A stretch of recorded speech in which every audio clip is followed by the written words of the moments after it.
다음 강재묵 기자 준비했죠? 네, 마지막 아이템 소개해드리겠습니다. 제목은 960만 원 들인 한복 근무복 외생 논란의 이 원점 재검토입니다.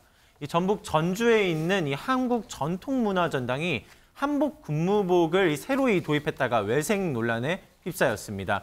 이 한국 전통문화전당은 이 전주시의 출연기관인데요. 네. 이 다름 아닌 이 전통문화전당이 근무복이 일식집 종업원을 연상시킨다는 지적이 이어지면서 이 논란이 일파만파 커졌습니다. 이 상의 옷깃이 일본 전통 복장이죠. 이 기모노와 유사하다. 이 기모노와 이 동정의 폭등이 좁은 것이 비슷하면서 일본풍을 좀 그러니까 일본풍이 생각나게끔 한다고 하면서 비난이 이어진 건데요. 네. 이 전당 측은 이 태극기의 검은색 괴와 이 태극기 바탕에 흰색을 모티브로 제작했다고 밝혔습니다. 그럼에도 앞서 말씀드린 것처럼 동정이나 이 저고리 깃 위에 덧대는 헝겊의 폭등을 이유로 계속해서 일본 기모노를 연상케 한다. 일본풍, 외색 논란이 일고 있습니다.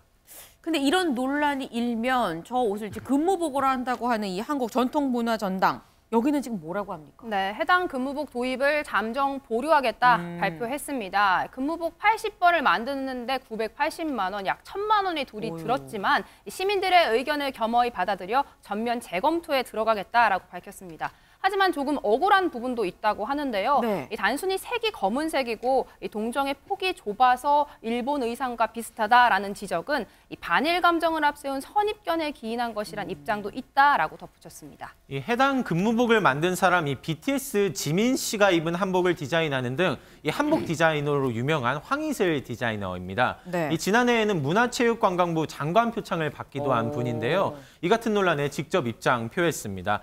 해당 옷은 유물 자료에 근거해 이 조선시대의 칼깃을 기본 삼아 제작된 것이라고 직접 밝혔습니다. 설명을 붙인 거고요.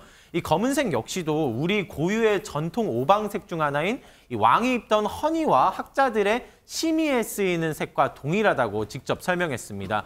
그리고 앞서 저희가 설명드렸던 이 동정의 너비 폭 관련해서도 이 넓으면 한복, 또 좁으면 일본이라는 개념 자체가 이 한복에 대해서 좀 제대로 된 이해가 부족했기 때문에 발생한 일이라고 적극 해명했습니다. 그렇군요.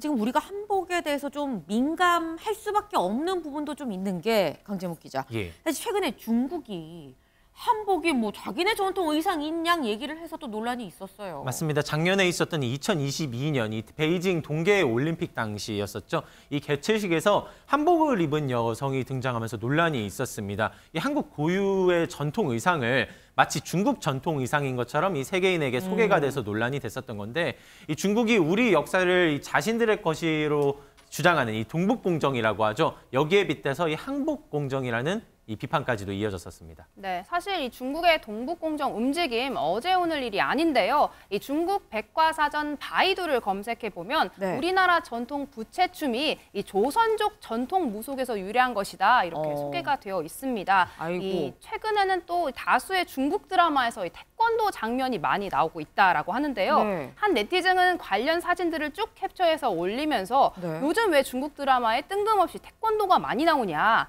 이 한복 공정에 이은 이 태권도 공정 아니냐 이런 비판을 하기도 했습니다. 이 밖에도 판소리나 아리랑 등을 전부 이 중국이 원래 가지고 있던 고유 문화다 이렇게 네. 주장하고 있는 상황입니다. 최영일 위원님. 네.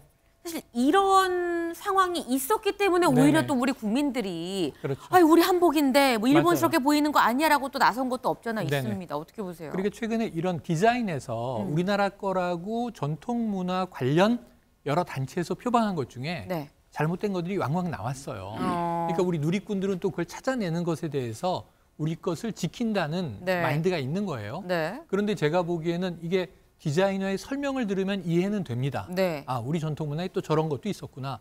근데 문제는 제일 좋은 디자인은 직관적으로 보면 아, 우리 것. 예를 들면 요즘에 꼭 전통 한복이 아니어도 네. 개량 한복이어도 아, 이건 우리 느낌이야 이런 거 있잖아요. 근데 굳이 좀 이제 외색과 비슷한 느낌을 네네. 여기다가 집어넣었을 필요가 있었을까? 설명이 더, 필요하다면 그거는 잘못된 것이다라는 거죠. 설명이 많이 들어가는 거라면 그 경우에는 복잡해집니다. 좀 직관적인 디자인으로 친근한 것부터 네. 확장해서 그리고 더 나중에 다양하게 우리 것 중에 이런 것도 있고요. 이런 것도 이런 것도 있고요 하면 좋은데 네. 오해를 불러일으킬 만한 그림이 만들어진 거 아닌가 아쉬움은 남습니다. 윤영걸 대표님은 어떻게 보세요? 저는 예술 작품에 대해서는 좀 폭넓게 좀 인정을 수용을 해줘야 된다고 봐요. 저 황예이슬이라고 네. 전주 저쪽에서 유명하신 분이거든요. BTS 원래 알고 한복- 계셨어요? 그렇죠. 아주 한복에 대해서 유명해요. 네. 저분이 BTS 한복 디자인도 하시고 한복 업계에서는 유명하신 분인데 네. 저게 우리가 볼 때 좀 뭐 일식 주방장옷 같다 네. 이렇게만 보지 말고 예술가의 작품으로 좀 봐줄 수는 없나요? 우리가 물론 좀 처음으로는 불편할 수도 있겠지만 네. 한복도 사실 지금 한복은 또 계속 개량되어 온 거거든요. 네. 조선시대 때 한복하고 지금 한복하고 또 달라요. 그런 것처럼 네. 지금 우리가 일식집 주방 같다는 한복도 어떻게 보면은 서양인의 눈이나 글로벌한 시각으로 보면 더 참신할 수도 있거든요. 그래서 저는 좀 더 최영일 의원님하고 조금 의견을 달리하는데 네. 좀 더 우리는 좀 넓은 시야로 좀 작품을 좀 봐주자. 저는 이런 생각을 좀 하고 있습니다. 지금 저희 두 분 위원님들이 의견이 조금 살짝 나뉘었습니다. 이게 저희 위원님들 두 분 의견이 나뉘는 것만 봐도 알 수 있듯이 논란이 될 법한 사안이라는 거죠. 여기에 대해서 사실 해법이 뭐 딱히 있을까요?